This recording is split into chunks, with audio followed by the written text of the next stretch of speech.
அண்ணாதா சொல்லு அண்ணாத்த. வெறும் கப்சாப்லாம் இருந்திருக்கான், அது எப்படி சாப்பிடுறது? என்ன இருக்கு? முழு கோழி இருக்கு. முழு கோழியை வச்சு ரோஸ்ட் பண்ணி விட்டுருவான். கப்சாக்கு ஏத்த மாதிரி இருக்குமா? கப்சா கடையில வாங்குற மாதிரியா இருக்கும் மக்களே. வீடியோ பாருங்க, மறக்காம சேனலை ஃபாலோ பண்ணி சப்ஸ்கிரைப் பண்ணுங்க.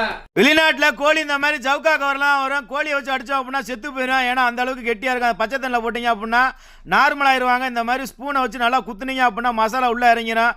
ஒரு ஸ்பூன் இஞ்சி பூண்டு பேஸ்ட்டு, மஞ்சத்தூள், மிளகாய் தூள், பெப்பரு, சிந்து சிக்கன் 65 மசாலா, தயிர், தேவையான அளவு உப்பு போட்டு நல்லா தண்ணி ஊற்றாமல் மசாலாவை கெட்டியாக பிணைஞ்சு கோழி மேலே நல்லா குளிப்பாட்டி ஒரு அரை மணி நேரம் ஃப்ரிட்ஜுக்குள்ளே வச்சுருங்க. ஃப்ரிட்ஜுனா ஃப்ரீசருக்குள்ளே வைக்கணும் மக்களே. ஃப்ரீசரில் வச்சு காஞ்சிக்கிருக்க எண்ணெயில் போட்டு பொரிக்க வேண்டியதான். பொரிக்கும் போது இந்த போட்டு ஒரு திருப்பு, அந்த போட்டு ஒரு திருப்பு. வேணும்னா மூடியை போட்டிங்க அப்படின்னா நல்லா வெந்துடும். இல்லை அப்படின்னா எண்ணெய் நிறையா ஊற்ற வேண்டிய ஆகிப்போம். எண்ணெய் விற்கிற விலைக்கு என்ன பண்ணுறது, இந்த மாதிரி தோசைக்கல்லில் போட்டு நல்லா பொரித்து கத்தியை வச்சு நல்லா குத்தி விட்டு நல்லா அடங்கணும். சிறுங்கிறதெல்லாம் அடங்கணுச்சுன்னா கப்சாக்கு வெறும் கப்சா 7 ரியால் மக்களே. என்னடா வப்பா குஞ்சுமா இருக்கு.